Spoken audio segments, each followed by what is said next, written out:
सद्गुरुदेव की जय। क्रोध व्यक्ति की अज्ञानता का प्रतीक है। इससे व्यक्ति की चेतना शक्ति का विनाश होता है। यह जीवन की कोमल मधुर भावनाओं का भी नाश करता है। क्रोध मानसिक अशांति का कारण होता है। परिस्थितियां बदलने पर ही काम ही क्रोध में परिवर्तित होता है। कामुक व्यक्ति विषय आसक्ति के कारण कामना उत्पन्न होती है। कामना पूर्ति में विघ्न आने पर काम क्रोध में बदल जाता है। क्रोध के आवेश में व्यक्ति मानसिक संतुलन खो देता है। तब उसकी बुद्धि अपने मन के अंदर के क्रोध और वह कैसे से बाहर हो जाता है। ये जानते हैं, क्रोध में व्यक्ति यह भी नहीं जान पाता कि वह कहाँ है, क्या कर रहा है और इसका परिणाम क्या होगा। उस समय वह विवेक शून्य हो जाता है। अज्ञानी जीव क्रोधवश अपने आचरण को भूल जाता है और मधुर से मधुर संबंधों का भी पल भर में विस्मृत कर डालता है। क्रोध के कारण मित्र शत्रु बन जाते हैं। क्रोधी व्यक्ति में चिंतन मनन की सामर्थ्य नहीं रहती। वह अपनी शुद्ध बुद्ध खो बैठता है। ऐसी स्थिति में उसके सभी हाव भाव भी बदल जाते हैं। उसके शरीर का अंग प्रत्यंग भड़क उठता है।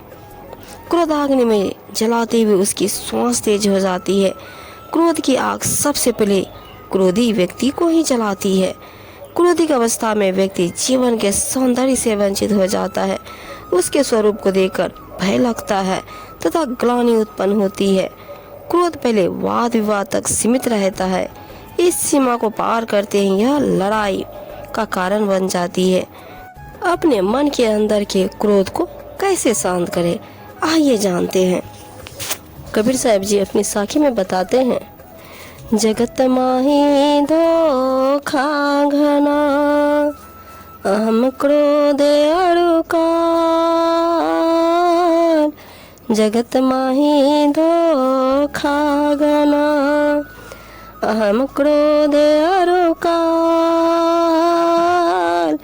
पौड़ी पहुँचा मारे ऐसा जम का जाल कबीरा, ऐसा जम का जाल। कबीर साहब जी बताते हैं, अहंकार क्रोध तथा काल कल्पना से सांसारिक बंधनों में चक्री लोग बहुत अधिक धोखा खाते हैं। यह एक प्रकार का यम का जंजाल है। अतः इसे तो द्वार पर पहुंचते ही मार डालना चाहिए। जैसे ही कोई पाप स्मरण या विकार मन में जगे, सावधान होकर संयम भाव से उसे नष्ट कर देना चाहिए।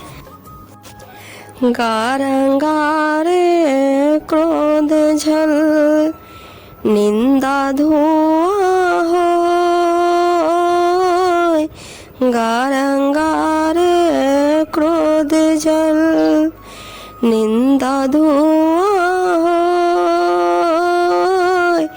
इन तीनों को परिहरे साधु कहावै सोई कबीरा, साधु कहावै सोई। साहिब जी बताते हैं, मुख से निकली गाली अमर्यादित बातें अंगार स्वरूप है। क्रोध उसकी छलकती आंच है और पर निंदा उड़ते हुए धुएं के समान है। इन तीनों का जो सर्वथा त्याग कर देता है वही साधु कहलाता है। गाली क्रोध और निंदा तीनों ही ऐसे भयंकर दुर्गुण है जो मनुष्य के अपने लिए भी तथा दूसरों के लिए भी घातक सिद्ध होते हैं।